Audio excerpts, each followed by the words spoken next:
बिस्मिल्लाहिर्रहमानिर्रहीम। अस्सलाम वालेकुम डियर स्टूडेंट्स, मैं डॉक्टर अहमद। अच्छा बच्चों, एनाटॉमी में लेक्चर नंबर 7 को हम डिस्कस करने जा रहे हैं और लेक्चर नंबर 7 में हमने स्टमक को डिस्कस करना है। ये हमारा लेक्चर चल रहा है एनाटॉमी ऑफ डाइजेस्टिव सिस्टम। इससे हमारा जो प्रीवियस लेक्चर था लेक्चर 6, उसमें इसका आधा पार्ट हो गया था और आधा पार्ट हम लेक्चर 7 में इसको कवर करने जा रहे हैं। तो स्टमक, जिसको हम मैदा कहते हैं, तो हमारी बॉडी का आप कह सकते हैं सबसे मोस्ट इम्पोर्टेंट जो ऑर्गन है वो हमारा स्टमक है। कहते हैं अगर आपका स्टमक ठीक है तो आपकी सारी बॉडी ठीक है। ठीक है, तो यहाँ पे हमने स्टमक की एनाटॉमी पढ़नी है कि ये स्टमक किस चीज़ का बना होता है। तो हमारे अगर हम स्टमक की बात करें, एक मस्कुलर बैग है, मसल का बना हुआ एक बैग है जिसमें फूड टेम्परेरी तौर पे स्टोर होती है और फिर फूड यहाँ पे हज़म भी होती है और ये प्रेजेंट होता है between oesophagus and small intestine. तो यहाँ पे देखें हमारी एसोफेगस स्टार्ट हो रही है, एसोफेगस और ये ड्यूरिनम, ये फर्स्ट पार्ट होता है स्मॉल इंटेस्टाइन का। तो ये एसोफेगस और ड्यूरिनम के दरमियान ये सारा हमारा स्टमक है और इसकी जो शक्ल होती है ये जे शेप इसकी शक्ल होती है और इसकी लेंथ कितनी होती है, इसकी लेंथ होती है 10 इंच। तो ये हमारा स्टमक 10 इंच इन लेंथ होता है। तो ये हमारे स्टमक के डिफरेंट पार्ट्स हैं। तो यहाँ पे देखें एसोफेगस स्टार्ट हो रही है, एसोफेगस और ड्यूरिनम के दरमियान ये सारा स्टमक है। तो स्टमक का ये वाला जो पहला पार्ट है इसको हम कार्डिया कहते हैं। कार्डिया के साथ छोटी सा आपको नोच नज़र आ रही है, इसको हम कहते हैं कार्डिक नोच।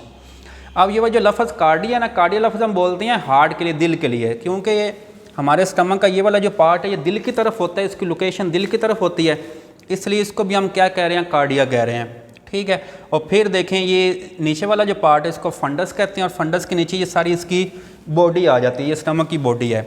और बॉडी के नीचे इसका ये वाला जो लास्ट वाला पार्ट है ये देखें, इसको हम पाइलोरी कैनाल कहते हैं। पाइलोरी कैनाल के साथ ये पाइलोरस है। तो ये आप कह सकते हैं ये कार्डिया से स्टार्ट हो रहा है, ये पाइलोरस पे एंड हो रहा है। अब देखें ये हमारी सारी क्या है, ये स्टमक वॉल है, ये स्टमक की दीवार है। अगर हम यहाँ पे स्टमक वॉल का छोटा सा पीस काटें और उसकी हम बनाएं स्लाइड और स्लाइड को हम देखें माइक्रोस्कोप में, तो ये वाला जो स्टमक वॉल है इसके अंदर आपको 3 लेयर्स मिलती हैं। अब देखिए इसके सबसे अंदर वाली जो लेयर है उसको हम कहते हैं मिकोजा। तो मिकोजा के नीचे जो लेयर होती है उसको हम मस्कुलरस लेयर कहते हैं। इसमें हमारे सारे मसल्स होते हैं। अब देखें जो स्टमक है ये कौन से मसल का बना होता है। हमारी बॉडी में 3 किस्म के मसल होते हैं। स्केलेटल मसल, जो मसल हमारी हड्डियों के साथ जुड़े होते हैं उनको स्केलेटल मसल कहते हैं, और जिन मसल से हमारा दिल बना होता है उनको कहते हैं कार्डिक मसल। और फिर तीसरे मसल होते हैं जिनको स्मूथ मसल कहते हैं। हमारे दिल के अलावा जितने भी बॉडी ऑर्गन्स हैं, इंटरनल बॉडी ऑर्गन, ये सारे स्मूथ मसल के बने होते हैं। तो हमारा ये वाला जो स्टमक है ये स्टमक हमारा स्मूथ मसल का बना हुआ है। तो ये मस्कुलरस लेयर है, मस्कुलरस लेयर के नीचे सिरोजा लेयर होती है। इस तरह देखें ये 3 लेयर्स हैं जो आपको स्टमक वॉल में नज़र आती हैं।